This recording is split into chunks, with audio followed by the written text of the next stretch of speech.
Integration हम लोगों का स्टार्ट हो चुका है, जिसमें हम लोगों ने कल फार्मूले निकाल लिए जो कि इन्वर्स प्रोसेस ऑफ डिफरेंशिएशन की मदद से निकाले गए, वो हो गया है।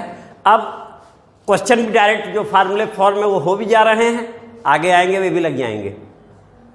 अब है मेथड ऑफ इंटीग्रेशन, तो अगला लो बेटा method of integration. Method of ये हम लोगों का बेटा है। एक तो डायरेक्ट फार्मूले से है, वो भी मेथड ही था, लेकिन अब उसको फार्मूला कह दिया जा रहा है। अब मेथड जैसे थोड़ी चेंजिंग हो तो चेंज करके कुछ काम किया जाए तो उसको मेथड कह देते हैं लोग कि कुछ बुद्धि लगाई गई है। तो पहला मेथड है integration by substitution. Integration by substitution, ये है बेटा, लगभग लास्ट तक यही है देखा जाए तो, बस खाली उसी में नाम बदलते जा रहे हैं। नेक्स्ट है integration by partial fraction. Next क्या बेटा, integration by partial fraction.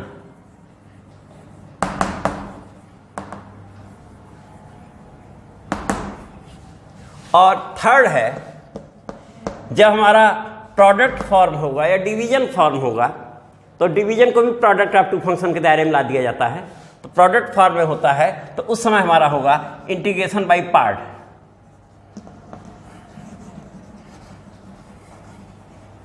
Integration by part. तो टोटल ये हैं, जिसमें अगर देखा जाए तो ये ही सब कुछ है। और फाइनली वो जो भी काम किया जा रहा है फार्मूले के रूप में पहुंचाने के लिए किया जा रहा है। क्वेश्चन फार्मूले के मॉडल में जैसे ही पहुंचेगा हमारा आंसर आ जाएगा। यहां क्या है कि है तो इसी मेथड का, लेकिन इसमें हमारे कुछ रैशनल फ्रैक्शन होंगे जो कि डिनोमिनेटर में प्रोडक्ट फॉर्म में फर्स्ट डिग्री पॉलिनोमियल के प्रोडक्ट होंगे, सेकंड डिग्री पॉलिनोमियल के प्रोडक्ट होंगे। तो अब उनका डायरेक्ट कोई फार्मूला तो है नहीं, तो उन्हें हम पार्शियल फ्रैक्शन में ब्रेक कर लेंगे। तो पार्शियल फ्रैक्शन नाम का चैप्टर एक है, इसे भी तुम्हें गाइड करना होगा थोड़ा सा, क्योंकि पहले ये कोर्स में हुआ करता था। पुराने पढ़ाने वाले जो पढ़े हुए हैं अभी भी हड़काते हैं कि पढ़ा हुआ है, वो पढ़े हैं, तुम नहीं पढ़े हो, तुम्हारे कोर्स में है नहीं, कहाँ से पढ़े हो। तुम्हें हमें पहले बताना होगा कि पार्शियल फ्रैक्शन है क्या, और जब पार्शियल फ्रैक्शन जान जाओगे तो उसके बाद कुछ नहीं है, आसानी से सब तुम्हारा होता जाएगा। इन हमारे मेथड हैं, इन मेथड से हम लोगों को क्वेश्चन लगाने हैं। स्टार्ट किया जाए, ज़्यादा समय बर्बाद न किया जाए, समय बड़ा बहुमूल्य है। सीधे हम लोग जाते हैं integration by substitution method. Method लिख दें चाहे बाय सब्स्टिट्यूशन कह दें, तो चलो मिटाया जाए बेटा इसे। हम लोग आ रहे हैं पहला method.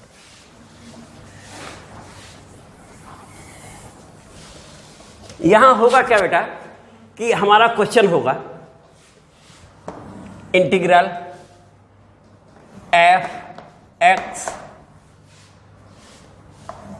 Dash x d x, कुछ इस पैटर्न पे है, तो यहां देख के अंदाज लग रहा है। या हमारा इस टाइप में होगा एफ जी एक्स जी डैश एक्स डी एक्स।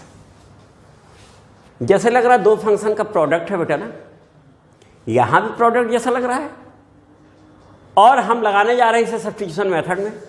तो यहां बेटा पहचान क्या होगी कि दो फंक्शन में से एक फंक्शन ऐसा होगा जिसका डेरिवेटिव पहले वाले फंक्शन का होगा, यानी पहले वाले फंक्शन का डेरिवेटिव करें तो दूसरा फंक्शन होगा। दोनों में से कोई एक ऐसा होगा जो किसी एक का डेरिवेटिव है। तो इसे हम ये भी कह सकते हैं कि यदि इस फंक्शन का डेरिवेटिव dx के साथ प्रोडक्ट के फॉर्म में है तो ये सब्स्टिट्यूशन मेथड का है। और या कोई फंक्शन कंपोजिट फंक्शन है, ये कंपोजिट फंक्शन है, x के प्लेस पे जो भी फंक्शन आया है उसे हम सपोजिशन में ले लें तो भी हमारा क्या हो जाएगा, इंटीग्रेशन बाय सब्स्टिट्यूशन मेथड से हो जाएगा। तो यहां पर हम लोग जैसे ये होता तो इसमें क्या से करते, let f x equal to t बोल देते और इसका डेरिवेटिव कितना हो जाता है बेटा, f dash x d x equal to कितना बन जाता है, dt। इस तरीके से क्वेश्चन बन के क्या आ जाता बेटा, इंटीग्रल t dt बन जाता ना। कहां ये fx f dash x dx था और कहां क्या बन गया अब t dt, और t dt तुम्हारा फार्मूला है t square by 2 plus C, और जैसे ही t square by 2 plus C हो फिर t को वापस उसका नाम दे दो। यहां आए तो हमने क्या कहा कि उस फंक्शन को t सपोज करेंगे, यहां के लिए उस फंक्शन को t सपोज करेंगे जिसका डेरिवेटिव dx के साथ प्रोडक्ट फॉर्म में हो। तो fx का डेरिवेटिव प्रोडक्ट फॉर्म में है तो किसे t से किया, fx को। ये ऐसे यहां अगर हमारा फंक्शन कंपोजिट फंक्शन है, ये लगा होता और चाहे न लगा होता, हर परिस्थिति में हम x के प्लेस से जो आया है उसी को t मानते। यहां तो बाई चांस लगा हुआ है, न लगा होता तो भी उसी को मानते, तो उस समय हम प्रोडक्ट करके डिवाइड कर लेते। ठीक है बेटा, तो यहां पर हमने किसे माना, let gx equal to t, और ये बन गया बेटा g dash x dx equal to कितना बन गया बेटा, dt। इस तरीके से हमारा फंक्शन बन गया ft dt, और ft dt कोई भी तेरा फंक्शन में से कोई फंक्शन ही तो होगा और हमारा फार्मूला आ जाएगा। तो ये बेटा है क्वेश्चन लगाया जा, चीजें तब क्लियर होंगी। सपोजिशन का तरीका बता दिया गया है। अब कोई जरूरी नहीं कि हम टी ही माने, हम कुछ और भी मान सकते हैं, ये कोई बाध्यता नहीं कि टी ही माना जाए। मानना जब है तो हम अपनी सुविधा अनुसार कुछ भी मान सकते हैं यहाँ पर। तो बेटा लिया जाए, फिलहाल तो अभी टी ही मान रहे हैं, आगे देखा जाएगा कुछ और जब मानना होगा। बेटा पहला क्वेश्चन पढ़ना जरा, तो इंटीग्रल dx अपान sine square x into cos square x है बेटा। काफी फेमस क्वेश्चन है, खूब एग्जाम में आया है। और हमने कल ही अभी तुमसे कहा था कि जब क्वेश्चन सामने आता है तो सबसे पहले हम उसे देखते हैं कि ये किस फंक्शन से रिलेटेड है। तो यहाँ इस समय किस फंक्शन से रिलेटेड है, ये टेक्नोमेट्रिक फंक्शन से रिलेटेड है। और टेक्नोमेट्रिक आते ही दिमाग में अभी तक जितने फार्मूले निकले हैं वही तो आएंगे। तो अभी तक sine cos sec square cosec square sec tan cosec cot यही निकले हैं, इनमें से किसी से मेल नहीं खा रहा है। ठीक है बेटा, तो मेल तो नहीं खा रहा है, तो ये वास्तव में विदाउट सब्स्टिट्यूशन भी हो जा रहा है। इसको हम लोगों ने क्या किया, तुम ये जानते हो sine square x plus cos square x कितना होता है बेटा, 1 होता है। तो हम लोगों ने इसे क्या किया कि लिख दिया sine square x plus cos square x अपान साइन स्क्वायर एक्स इंटू, और अलग अलग कर दिया बेटा। क्या बन गया देखो, पहला वाला हो जाएगा सेक स्क्वायर एक्स और प्लस, और ये क्या बन गया बेटा, एडिशन फॉर्म में है तो सब्स्टिट्यूशन की जरूरत तो नहीं पड़ी। हाँ, चेंजिंग तो करनी ही पड़ी बेटा टेक्नोमेट्रिक फंक्शन से। अब तुम देखो यहां पर ये सोच यहां तक जानी चाहिए कि हमें फार्मूले में पहुंचाना है और कैसे पहुंचेगा।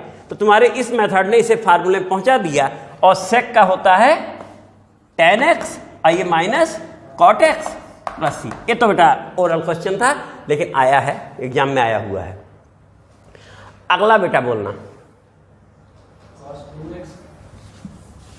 हाँ कॉस, हाँ cos 2x into cos 4x dx। ठीक है बेटा, अब ये है, अभी इसको तो हम सपोजिशन से लगा देते हैं, लेकिन आगे चल के एक हम लोग लिख दिया जाएगा कि अगर ऐसी स्थिति है तो हम लोग डायरेक्ट यूज कर लेंगे।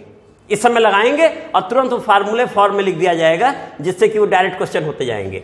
हाँ, ये साइन 2x cos 2x बेटा, क्या टेक्नोमेट्रिक फंक्शन में कोई फार्मूला इंडिकेट कर रहा है? हाँ बेटा, हाँ 2 cos a cos b, 2 नहीं है तो लगा लेंगे बेटा, है ना। तो 1/2 करके हम लोगों ने 2 cos 2x into cos 4x लिख लिया। अब 2 cos a cos b कितना होता है बेटा, cos a plus b plus cos, that means cos a plus b यानी cos 6x। ठीक है बेटा ना, और प्लस cos 2x, माना -2 का तो cos minus theta cos theta ही होता है, इसलिए वो भी लिख सकते हैं। और अब यहां पे हम डायरेक्ट यूज करने जा रहे हैं। पहले तुम्हें दिखा दे कि अगर हमारा function f ax plus b है, f ax प्लस b है बेटा, ठीक है, सीधे यूज करना शुरू कर देंगे। तो यानी कि फंक्शन तो fx dx होना चाहिए था। fx dx अगर होता तो हम लोग इंटीग्रेट करते तो ये हमारा आ जाता कुछ आंसर fx करके आंसर आता प्लस c बनता, यही होता बेटा ना। लेकिन यहां पर x के प्लेस पे क्या आ गया है, ax प्लस, तो इसमें हमने क्या किया, let ax plus b equal to t कह दिया। इसमें a dx, b का 0 हो गया, equal to dt, that means dx equal to बेटा dt बाई a, यही बन रहा है ना। इस तरीके से ये बना हमारा F T I D T by A, that means 1 by A तो हमने बाहर कर दिया बेटा, और यहां क्या लिख दिया, यही बना देखो 1 बाई ए कांस्टेंट टर्म बाहर कर दिया, एफ टी डी टी। क्या एफ एक्स डी एक्स जैसा है कि नहीं है, वैसा ही। इस तरीके से इसका आंसर आया 1 बाई ए और ये एफ टी और प्लस सी, ठीक बेटा ना। जैसे एफ एक्स प्लस सी था, चूंकि 1 बाई ए है लगा दिया, 1 बाई ए सी कांस्टेंट, तो कांस्टेंट एक ही दिखाएंगे, बोल दिया। और इस तरीके से बन गया बेटा 1 बाई ए, टी क्या था बेटा। तो इस तरीके से बेटा अगर किसी भी फंक्शन में x के प्लेस पर ax प्लस b है तो उसके इंटीग्रेशन का फार्मूला तुम्हें याद है, वो लिख जाओ और कोफिशिएंट ऑफ x से डिवाइड कर दो, डायरेक्ट हो जाएगा ना। तो इसके लिए t सपोज करने की जरूरत नहीं है सब्स्टिट्यूशन मेथड से यहां हमने लगा लिया। अब 13 फंक्शन थे, 13 में से कोई भी हो x के प्लेस पर यदि ये ax प्लस b है तो जो फार्मूला था वो लिख जाओ, और डिवीजन में क्या लिख दिया, तो डेरिवेटिव में प्रोडक्ट में ले जाते थे और यहां क्या करेंगे, डिवीजन में ले जाएंगे। तो अब यहां बेटा हम लोग आए तो 1/2 तो पहले से था, हाँ कॉस का इंटीग्रल साइन याद आ गया, और 6x है तो लिख दिया, लेकिन प्रोडक्ट कितना है x के साथ, मल्टीपल उसका 6 है, तो अपान क्या लिख दिया बेटा, समझ आ रहा है। और अगर यही डेरिवेटिव होता तो प्रोडक्ट में जाता, लेकिन उस समय माइनस आता है इसका, और प्लस साइन 2x अपान 2, और बाद में एक कांस्टेंट लगा दिया, हो गया बेटा। तो सब्स्टिट्यूशन मेथड में यहां डायरेक्ट किया, लेकिन कब, जब हमें ये मालूम हो गया। तो अब कहीं भी ax प्लस बी फॉर्म होगा डायरेक्ट हम लोग करेंगे, इतनी छूट मिल गई है। चला जाए अगला क्वेश्चन, नहीं है बेटा, तो एक और ले लो बेटा।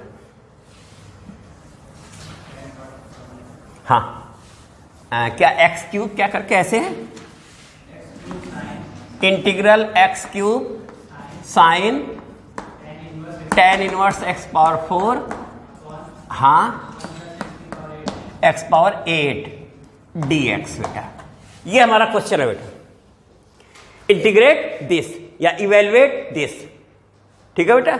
अब अभी हमने तुमसे कहा कि अगर हमारा फंक्शन कंपोजिट फंक्शन फॉर्म में है, composite function means y equal to f x में x के प्लेस पे कोई फंक्शन आ जाए तो ऐसा फंक्शन क्या कहलाता है, कंपोजिट।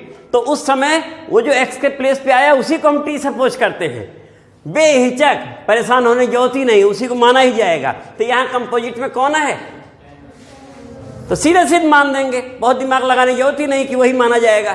तो हम लोगों ने t सपोज किया बेटा, let tan inverse x power 4 equal to, यहां बेटा जगह बना ले, अपने मालूम हो चुका ना, इसको हटा दिया जाए। अब आई बारी किसकी, डेरिवेटिव की। हाँ बेटा बोलना, इसको डिफरेंशिएट किया तो 1 अपान 1 प्लस x पावर 4 का स्क्वायर और into D D x x power 4, that means 4x cube, और फिर dx लग गया इक्वल टू, समझ आ रहा है, ये बना x cube upon 1 plus x power 8 dx equal to 1/4, ये बना बेटा देखो। और दिस इज इक्वल टू, जैसे लिख रहे हो बेटा एग्जाम में, ये सिस्टमेटिक ऐसे लिखा जाता है सपोजिशन साइड में, और इसके सीध में इक्वल, जहां तक ये आया उतना खिसक के नीचे आ गए, करते जाते हैं, तो थोड़ा सा देखने में भी अच्छा लगता है, गलती नहीं होती है। दिस इज इक्वल टू, हाँ कांस्टेंट कितना हो रहा है बेटा, 1/4 ना, बाहर कर देते हैं, ठीक है ना। और एक्स क्यूब देखो ये दिख रहा है, लिख रहा है, अपान 1 प्लस एक्स पावर 8 भी दिख रहा है, और जाके चाहे पहले हो चाहे बगल में हो, है तो प्रोडक्ट ही, कितना बन जा रहा है 1/4 बाहर लिख के, साइन टी डी टी बेटा क्वेश्चन यही बना, देखो सब लोग कितना इजी क्वेश्चन बन गया। और इसका इंटीग्रेशन का फार्मूला निकाला जा चुका है, this is equal to 1/4 minus cos t, ठीक बेटा ना। और अब t को वापस लौटा दिया जाए, तो इनको वापस लौटा देंगे तो 1/4 माइनस बाहर cos t means tan inverse x power होगा बेटा। तो ये सब्स्टिट्यूशन मेथड के फाइनली जाके फार्मूले पे ही पहुंच रहे हैं। हाँ, वो सब्स्टिट्यूशन मेथड में 4 कल फार्मूले नहीं निकले थे, हम लोगों ने कहा था, तो समझ लो क्वेश्चन के फॉर्म में तो लगाने जा रहे हैं। अगर वो अकेले आएंगे कि इवेलुएट दिस, तब तो हमें ऐसे जैसे लगा रहे लगाना होगा, और किसी क्वेश्चन में बाई सब्स्टिट्यूशन चेंजिंग होने के बाद अगर वो आया है तो डायरेक्ट छूटे फार्मूला लगा लीजिए। तो क्यों ना हम लोग उसे 4 क्वेश्चन फॉर्म में लगा लेते हैं और 4 फार्मूले हमारे निकल जाएंगे बेटा। तो चलो पहला लो, इंटीग्रेशन tan x dx। तो 4 क्वेश्चन ये हो जाएंगे। इंटीग्रल tan x dx, यही बेटा। और अब तो मेथड हम लोग पढ़ ही चुके हैं, इसलिए क्या करना है मालूम है कि उस फंक्शन को t सपोज करेंगे जिसका डेरिवेटिव dx के साथ प्रोडक्ट फॉर्म में हो, या फिर कंपोजिट की बात हुई थी। तो इस समय तो फार्मूला दिख नहीं रहा है, तो बेटा तुम बोलना tan को और क्या लिख सकते हैं, जल्दी बोलो बेटा tan को। हाँ, tan को बेटा जल्दी बोलो कितना लिख सकते हैं। हाँ, this is equal to integral sine x upon cos x df लिख सकते हैं। जरा प्रोडक्ट में कौन है बगल में, साइन x है, और साइन x कॉस का डेरिवेटिव कितना होता है, साइन आता है, माइनस आता है, माइनस तो बाहर हो जाएगा, आता है ना। इसका मतलब किसे t सपोज करेंगे, कॉस को। ये इसे देखते हैं प्रोडक्ट में कौन, जिस फंक्शन का डेरिवेटिव dx के साथ प्रोडक्ट में हो उसी फंक्शन को। तो किसका डेरिवेटिव है, कॉस का है। तो यहां क्या किया बेटा, let cos x equal to, तो ये minus sine x dx equal to बेटा कितना हुआ, तो that means sine x dx equal to minus dt। क्यों बेटा, ठीक है। दिस इज इक्वल टू, क्षमा करें, हाँ, दिस इज इक्वल टू बेटा ये हो गया,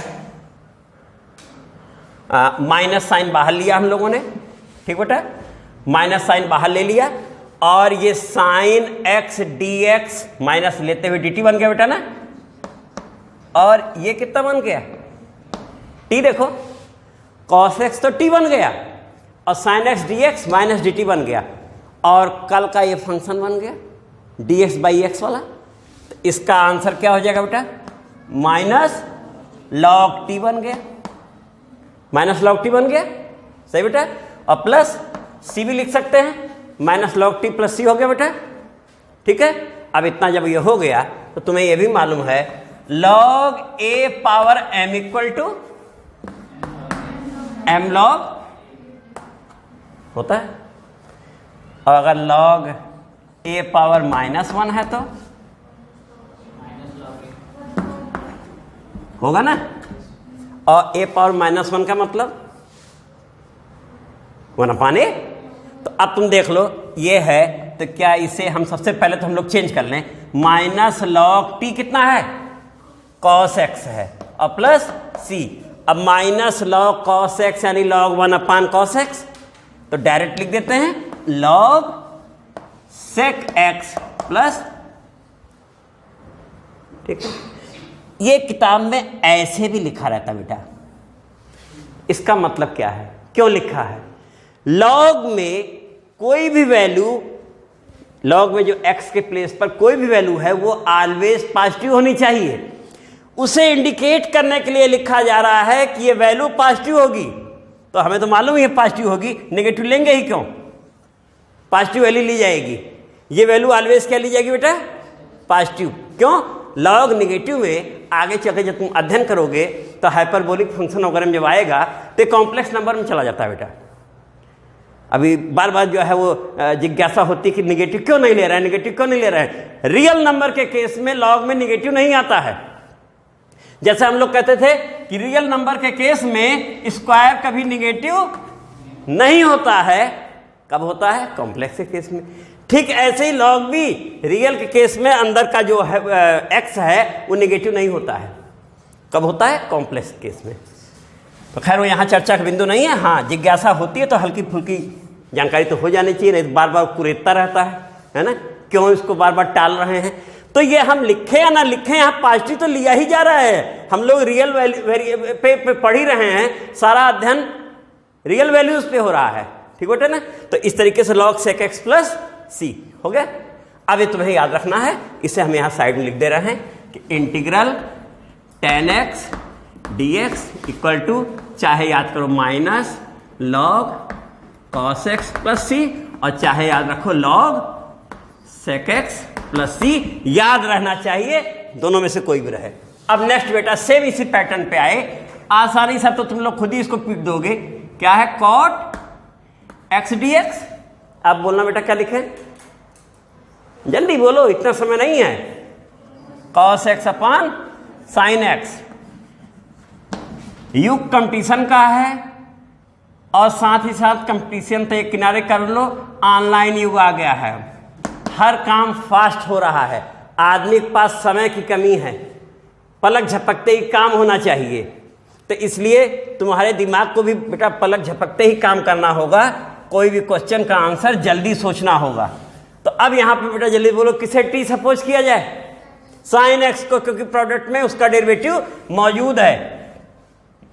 तो sine x equal to t, that means cos x d x equal to d t. अब कितने ही आ गया, तो क्या बन गया बेटा डी टी अपन टी आ रहा है ना, डी टी अपन टी आ रहा है।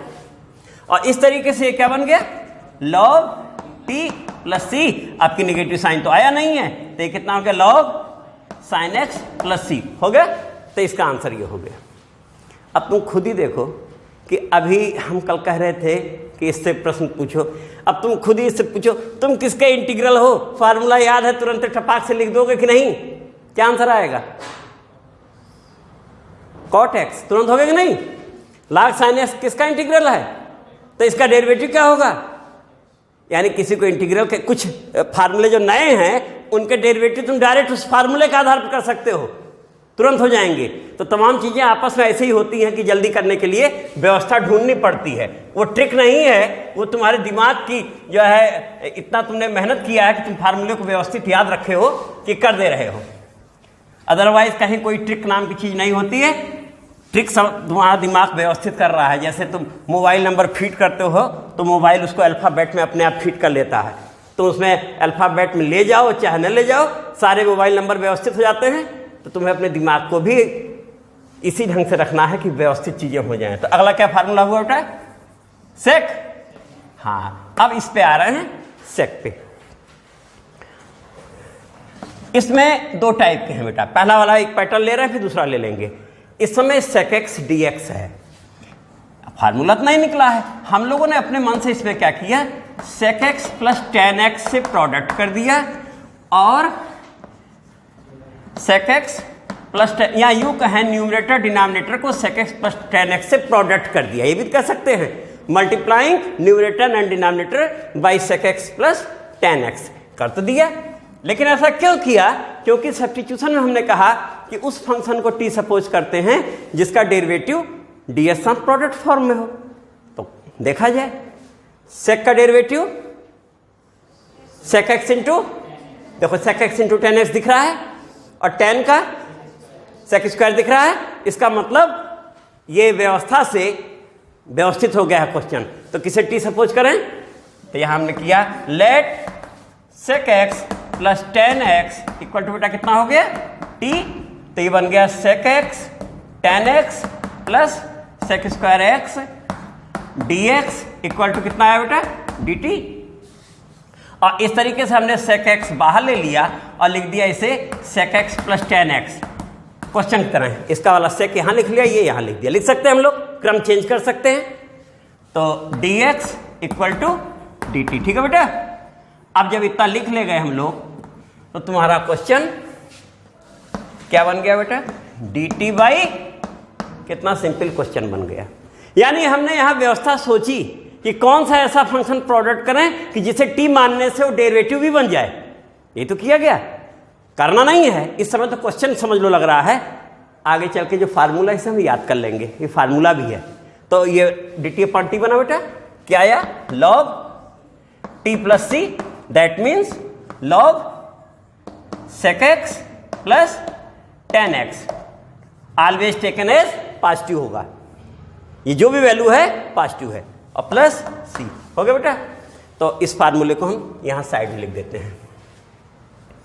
चलो ये हटा देते हैं। यहां हम लोगों ने लिखा tan x dx निकाले थे minus log cos x plus C या log sec x plus C. दूसरा निकाले थे cot x dx बेटा ना, cot x dx निकाले थे log sin x प्लस सी बेटा। और तीसरा अभी निकाले हैं sec x dx, कितना ले आए आंसर बेटा, log sec x plus tan x और प्लस सी, यही आया बेटा ना, log sec x plus tan x plus C. हो गया। तो इस तरीके से ये हो गया। अब अगला कोसेक x बेटा लो, अगला है कोसेक x, ठीक है। अब कोसेक में आए, यहां भी आ गए कोसेक x। अब इसमें चूंकि जानते हो कोसेक में नेगेटिव आता है, तो 100% है मामला पॉजिटिव नेगेटिव का फंसना है, तो फिलहाल लिख लेते हैं, अभी क्लियर हो जाएगा। हमने लिखा cosec x minus cot x लिख दिया। क्या लिखा, क्योंकि प्लस लिखेंगे तो नेगेटिव में अगर एक पॉजिटिव होगा तो दूसरा नेगेटिव ऑटोमेटिक बन जाएगा। अगर दो में से एक नेगेटिव ले रहे हैं तो एक पॉजिटिव एक नेगेटिव का मतलब अगली बार भी एक पॉजिटिव एक नेगेटिव आराम से बन जाएगा ना। तो ये लिया हमने, और यहाँ क्या लिखा कोसेक x माइनस लिख गए। और अब की बार किसे t सपोज किया, cosec x minus cot x को t सपोज किया। तो यहां से कोसेक x का डेरिवेटिव कितना आया बेटा, minus cosec x into cot x, और माइनस कॉट का माइनस कोसेक स्क्वायर, तो एक माइनस पहले से एक माइनस वो आ रहा है, दोनों मिलके प्लस कोसेक स्क्वायर x बेटा बन गया। और अगले लाइन में हम आए तो हमने कितना कॉमन ले लिया, कोसेक x कॉमन ले लिया, माइनस नहीं कोसेक x, प्लस वाले को पहले लिख दिया। कितना बचा इसमें, cosec x minus cot x और dx इक्वल टू कितना हो गया बेटा, dt हो गया। इस तरीके से ये फिर dt बटे t बन गया देखो, और फिर log t हो गया। बस केवल चेंजिंग यहां आई, जिसे t कह रहे थे वो कितना था बेटा, cosec x minus cot x था, ठीक बेटा, cosec x minus cot x, ये रहा प्लस सी। तो इस तरीके से ये फार्मूला एक और आ गया इसका भी, तो इसको यहां हम साइड में लिख दे रहे हैं। हमारा इंटीग्रल कोसेक x dx आया log cosec x minus cot x बेटा। लेकिन अभी इस पे एक फार्मूला और आता है, ठीक है ना, तो उसको हम लोग लेते हैं। ये नोट हो गया सबका। क्वेश्चन भी एक तरीके से देखा जाए तो सब्स्टिट्यूशन मेथड का रिहर्सल होता गया, फार्मूला भी निकल रहा है। इंटीग्रेशन में बेटा काफी यूजफुल होता है, क्योंकि डिफरेंशियल इक्वेशन तो तुम्हें अभी काफी समय तक पढ़ना पड़ेगा। अगर बीएससी करोगे या बीटेक करोगे तो डिफरेंशियल इक्वेशन से फुर्सत मिलने वाली नहीं है, तो डिफरेंशियल इक्वेशन से नहीं मिलनी है तो इंटीग्रेशन से नहीं मिलनी है, तो काफी यूज होना है। हाँ बेटा, अगला हमने कहा इसमें यहां आए कोसेक बेटा और क्या लिख सकते हैं, हाँ बेटा 1 साइन एक्स dx, ठीक है, 1 साइन एक्स dx। आगे बढ़े फिर इसे हमने यहां dx अपान कर दिया, साइन 2x का फार्मूला इंटू कास x, अगर x है तो x/2, तो हो गया 2 साइन x/2 कास, ठीक बेटा। आप कहीं भी इस टाइप के क्वेश्चन दिखें, अभी आज तो तुरंत नहीं समझ में आएगा, जब आगे एग्जाम्पल लेंगे। साइन और कॉस की मिली जुली पावर अगर हर टर्म में सेम है, अभी तो अकेला ही टर्म है, कई टर्म होते और हर टर्म में मिली जुली पावर कितनी होती, सेम होती, तो उतने ही पावर के सेक से न्यूमरेटर और डिनोमिनेटर को प्रोडक्ट कर दिया जाता है। तो आगे चर्चा की जाएगी। इस समय पावर कितनी हो रही है, 2 है, तो हमने न्यूमरेटर में कितना लगा दिया, सेक स्क्वायर एंगल x/2 है, न्यूमरेटर को प्रोडक्ट कर दिया और डिनोमिनेटर को भी कर दिया, तो डिनोमिनेटर में करते ही सेक लो 2 sin x/2 cos x/2 एक बार लिख देते हैं बेटा ना, ज़्यादा जल्दबाजी हो जाएगी ना। लो लिख दिया। सेक मीन्स 1/cos²। एक कास कैंसिल हो जाएगा और एक कास बचेगा बेटा ना, नहीं एक कास अपान में आएगा, एक कास कटेगा, एक कास अपान में आके कितना बन जाएगा बेटा, ये बन जाएगा बेटा हम लोगों का this is equal to integral 1/2 हमने बाहर कर दिया sec² x/2 dx अपान tan आ रहा क्या बेटा, देखो क्या यही बन रहा है क्या, देखो दिख रहा है, सबको दिखाई दे रहा है बेटा, tan t/2 बना, एक कास कट गया, अपान कास साइन अपान कास tan, ये बन गया बेटा।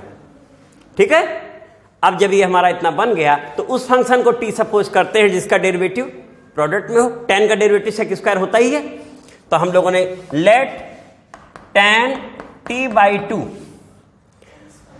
x/y है, हाँ t नहीं है बल्कि कितना है, हाँ तो यहाँ x कर दे बेटा, तो x/2 है ना, तो tan x/2 को हमने क्या सपोज कर दिया बेटा, t सपोज कर दिया, तो tan का हो गया sec² x/2 आया और इंटू x/2 का डेरिवेटिव 1/2 है ना, और इंटू dx इक्वल टू, अब तुम देखो 1/2 भी दिख रहा है वहां, देखो sec² x/2 भी दिख रहा है और dx भी है, इतना हिस्सा किसके इक्वल है और ये किसके इक्वल है, तो इस तरीके से हमारा क्वेश्चन जो बना यहां आ जाते हैं बेटा, this is equal to integral dt upon t क्या बेटा, क्योंकि 1/2 तो उसमें समाहित हो गया, और दिस इज इक्वल टू कितना हो गया बेटा, log t plus c, that means log tan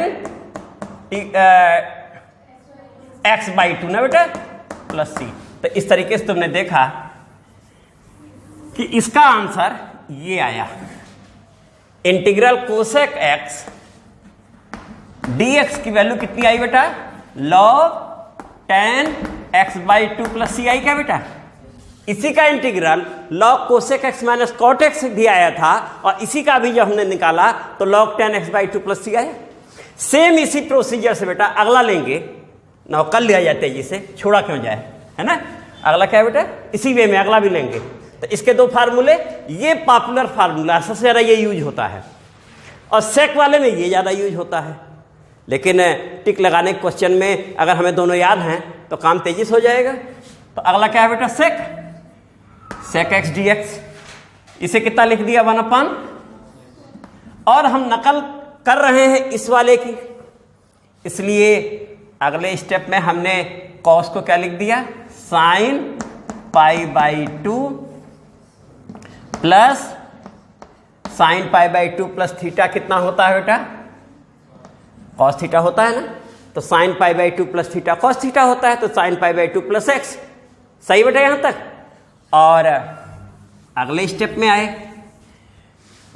तो जो जैसे अभी ब्रेक किए थे कर जाओ, 2 sin 1/2 x/2 था ना, कितना π/2 plus x cos 1/2 π/2 plus x, यही तो ब्रेक किए थे इससे पहले बेटा, क्यों 2 sin x/2 का जिसे x कह रहे हो π/2 प्लस x ही तो है।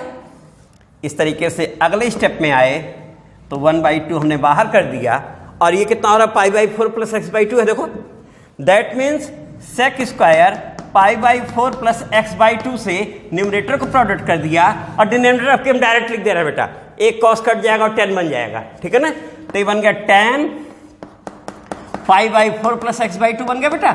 अब फिर थोड़ा तेज इस काम कर दिया, और फिर यहां अब ये डेरिवेटिव किसका है, tan π/4 प्लस x/2 को हमने t सपोज किया, तो यहां से देखो tan का हो गया बेटा sec² π/4 प्लस x/2, और π/4 प्लस x/2 का 0 plus half, that means half dx। अब देखो हाफ भी है, sec² इतना भी है, हाँ ये लिखना भूल गए हैं, ये भी हो गया, और मिलके कितना बन जाएगा dt पान t आ तो गया, हमें तो केवल यही लिखना है बस, कितना हो गया log tan π/4 होगा बेटा। तो इसका भी सेक का भी दूसरा फार्मूला आ गया, एक नीचे लिखा हुआ है, एक हम यहां लिख दे रहे हैं।